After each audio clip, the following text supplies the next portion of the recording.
안녕하세요. 알쓸 피식 이하은입니다. 피식이 여러분들 새해 복 많이 받으세요.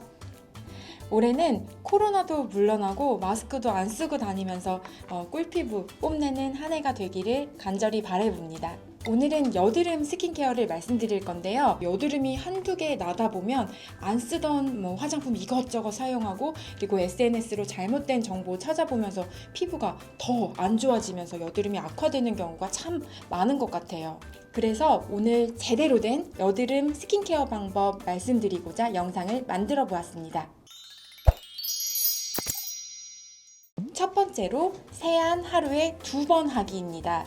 여드름이 나는 경우에 피지나 번들거리는 것을 없애려고 하루에도 수차례 이렇게 세안을 하시는 분들이 있는데 그런 경우는 오히려 피부 장벽을 악화시켜서 피부를 더 예민하게 만들어서 여드름의 악화 요인이 될 수 있고요. 그렇다고 세안을 안 하게 되면 과하게 분비되는 피지와 노폐물이 닦이지 않아서 여드름을 더 악화시킬 수 있습니다. 그래서 적절한 세안 횟수는 2회인데요. 아침에는 너무 강하지 않은 그 약산성 세안제를 이용해서 꼼꼼하게 세안을 해주고 저녁에는 화장을 했다고 하면 이중 세안을 해주는 것이 좋습니다. 여드름이신 분들은 대부분 지성 민감성 피부시기 때문에 적절한 1차, 2차 세안제를 사용해서 세안을 해주셔야 되는데요. 그래서 이중 세안을 할 때 1차 세안제로는 클렌징 젤 타입을 추천드립니다. 오일 같은 경우에는 세정력은 좋지만 오일 잔여물이 피부에 남을 경우에 여드름이나 트러블의 원인이 될 수 있고 지방산 성분이 피부에 남으면 피부 상재균이 변화돼서 여드름균이 잘 증식하는 환경이 되기 때문에 클렌징 오일의 사용은 피하는 것이 좋고 워터는 피지를 닦아내기에 조금 약할 수 있어서 클렌징 젤 타입을 추천드립니다.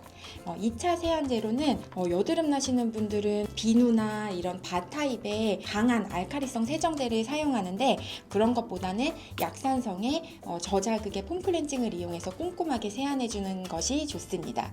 피부가 민감하지 않으신 피지 분비가 많은 타입이라고 하면 살리실산이 함유된 폼 클렌징을 이용해서 꼼꼼하게 세안하시는 것도 도움이 됩니다. 두 번째로 식초 세안을 추천드립니다. 꼼꼼하게 세안을 하고 나면 피부가 약산성이 가장 좋은데 약간 알칼리화 될 수밖에 없습니다. 그렇기 때문에 마지막에 헹굼물로 식초 세안을 하고 그 식초 세안을 이제 물로 헹궈내면 피부가 약산성을 유지할 수가 있기 때문에 피지 분비가 많으신 분들이라고 하면 마지막 헹굼물로 식초 세안을 하는 것을 추천드립니다. 사과 식초에는 알파 하이드록시산이라고 하는 아하 우리가 말하는 흔한 각질 제거 성분이 들어있어서 자연스럽게 각질을 제거할 수 있게 도와주고 그리고 과도하게 분비되는 피지량을 좀 조절해주는 효과가 있어서 이런 지성 피부이신 분들에게는 도움이 될 수 있습니다. 식초 세안을 할 때 물 3리터에 식초 1스푼을 넣어주면 적절한 약산성의 pH가 유지가 될 수가 있는데요. 이러한 사과 식초 세안을 이용하면 그 안에 들어있는 알파 하이드록시산 성분 특히 사과산이라고 불리는 말릭산 성분에 의해서 죽은 각질세포를 자연스럽게 배출되게 도와줘서 피지가 쌓이지 않게 도와주고 블랙헤드나 화이트헤드 제거에도 도움을 줄 수 있습니다. 또 식초가 발효될 때 생기는 유기산에 의해서 지방 성분을 좀 녹여주는 효과로 피지를 줄여주고 피부 장벽을 좀 탄탄하게 유지시켜줘서 보습에도 도움을 줄 수 있습니다. 이 식초 세안의 경우에 안전하고 약산성에 맞춰진 그런 방법이기는 하지만 피부가 너무 민감한 경우에는 얼굴에 직접적으로 테스트하지 마시고 우리 피부 안쪽이나 이런 연약한 살 부위에 먼저 테스트해 보시고 사용하시는 것이 좋겠습니다. 세 번째로 기름지고 꾸덕한 제품보다는 발랐을 때 가볍고 촉촉하게 발리는 수분 제형의 보습제를 사용하시는 것이 좋겠습니다. 여드름 나시는 분들은 기초 제품을 잘 바르는 것이 굉장히 중요합니다. 피부가 번들거리고 여드름이 난다 그래서 아무것도 안 바르시는 경우도 있는데요. 그렇게 아무것도 안 바르면 우리 피부 장벽도 무너지고 오히려 피부 안쪽에서 피지를 더 많이 형성해서 여드름이 악화되기 쉽습니다.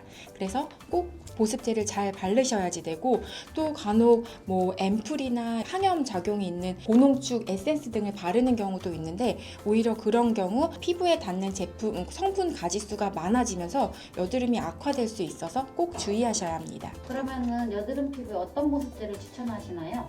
가볍게 발리고 당기지 않을 정도의 보습제를 추천드리고요. 그리고 미네랄 오일이나 라놀린 등의 너무 밀폐를 시키는 제형보다는 디메치콘과 같은 실리콘 베이스의 보습제가 낫습니다. 그리고 글리세린이나 히알루론산 그리고 나이아시나마이드와 같은 수분, 가볍게 수분 효과를 볼 수 있는 성분이 들어가 있는 것이 좋겠고요. 표피 지질과 유사한 성분으로 세라마이드가 함유된 보습제를 바르면 좀 더 효과적이게 보습 효과를 볼 수 있습니다. 여기에 추가적으로 항균, 항염 성분이 들어가 있는 징크나 나이아시나마이드 그리고 알로에베라 등의 성분이 들어간 보습제면 좋을 것 같습니다. 그러면 시중에 많이 판매되고 있는 티트리나 그런 여드름 전용 제품이 좋을까요? 꼭 그런 거는 아닙니다. 오히려 이런 여드름 전용 제품 중에 아하나 바하 같은 이런 각질 제거, 좀 피부를 자극할 수 있는 성분이 들어가 있는 경우도 많고 이렇게 화하고 수렴 효과, 좀 산뜻한 느낌을 주기 위해서 알코올이나 멘톨 등의 좀 강한 성분이 들어있는 경우가 많은데 이런 성분들을 계속 사용하면 여드름이 더 악화되는 경우도 많습니다. 그리고 염증을 가라앉힌다고 하는 각종 식물성 추출물이 오히려 피부에 더 안 좋은 영향을 주는 경우도 많아요. 그래서 실제로 여드름이 나서 여드름 전용 제품으로 싹 바꾸고 나서 피부가 더 붉어지고 자극돼서 안 좋아져서 오시는 분들이 많은 것 같아요. 요즘에 재생크림 되게 많이 바르는데 여드름 피부도 재생크림 발라도 될까요? 네, 바르셔도 됩니다.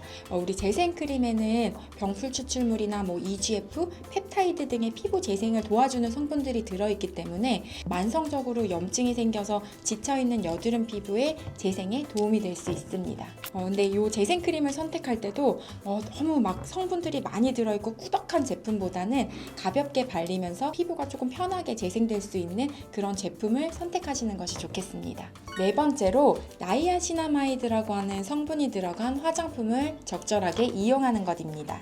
미백 성분으로 많이 알려져 있는 이 나이아시나마이드는 요즘 피부에 자극 없이 굉장히 좋은 작용을 보이는 것으로 많이 보고가 되고 있는데요.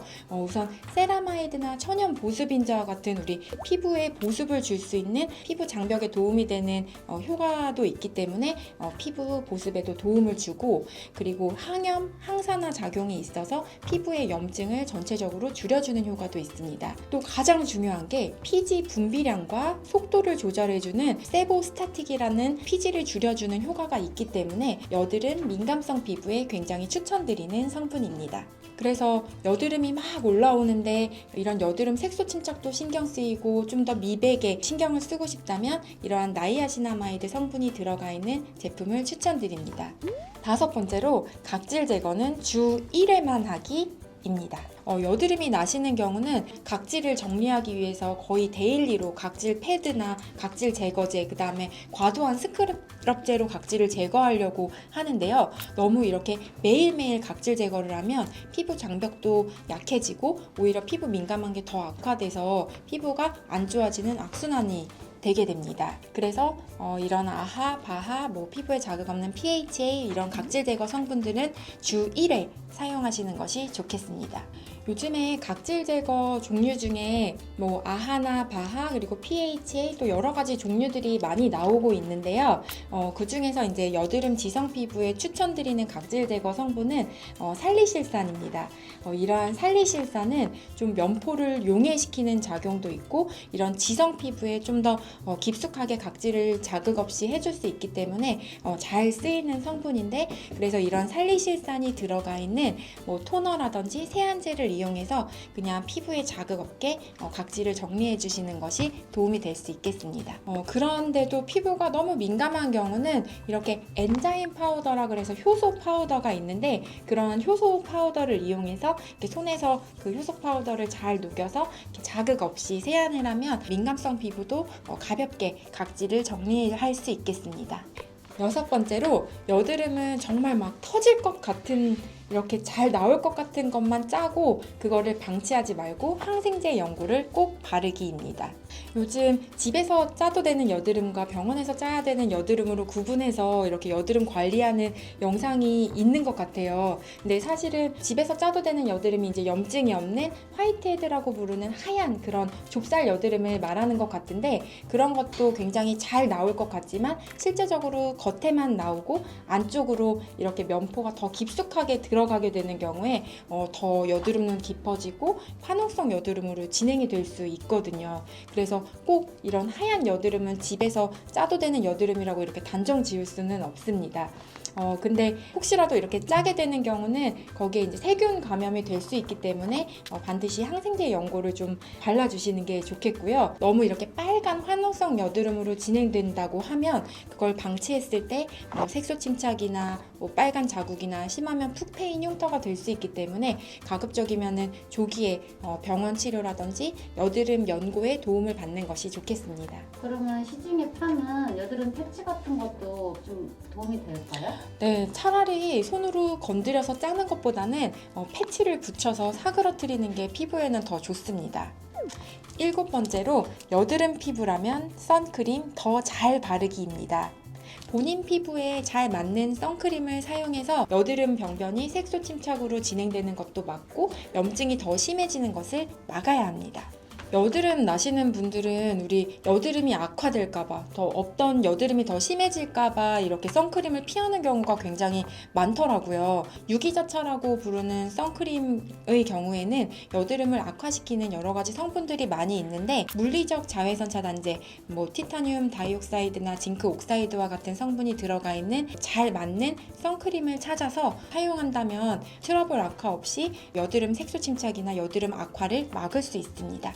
여드름이 나시는 분들은 그 여드름 자체가 자외선을 받으면 색소 침착이 될 수 있고 염증이 더 심해져서 화농성 여드름으로 진행이 될 수 있기 때문에 본인의 피부에 꼭 맞는 선크림을 찾아서 잘 바르는 것이 좋겠고요. 크림 타입의 그런 번들거리는 선크림 제형보다는 가볍게 이제 산뜻하게 발리는 로션이나 젤 타입의 선크림을 사용하시는 것도 추천드립니다. 그리고 이제 선크림 발라서 트러블이 생겼다고 이제 내원하시는 분들 보면, 물론 제품이 안 맞아서 그럴 수 있지만 저녁에 그 선크림을 제대로 세안하지 못해서 또 여드름이 악화되는 경우도 있는 것 같더라고요. 그래서 SPF 30 이상의 선크림을 발랐다고 하면 앞서 말씀드린 이중 세안 꼼꼼하게 해서 잔여 선크림 노폐물 없이 깨끗하게 세안하시고 보습제를 잘 바른다면 선크림 자체가 트러블의 직접적인 원인이 되지 않을 수 있습니다.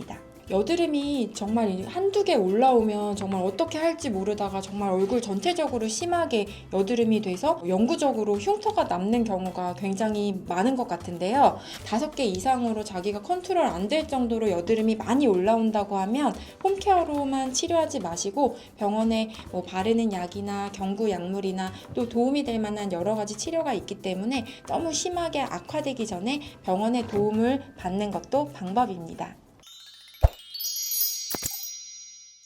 피부과 약물 치료 등이 병행이 되더라도 평소 꼼꼼한 스킨케어를 어떻게 하느냐에 따라서 여드름이 좋아질 수도 나빠질 수도 있기 때문에 오늘 제가 말씀드린 내용들 기억하셔서 여드름 해결하시기를 바라겠습니다.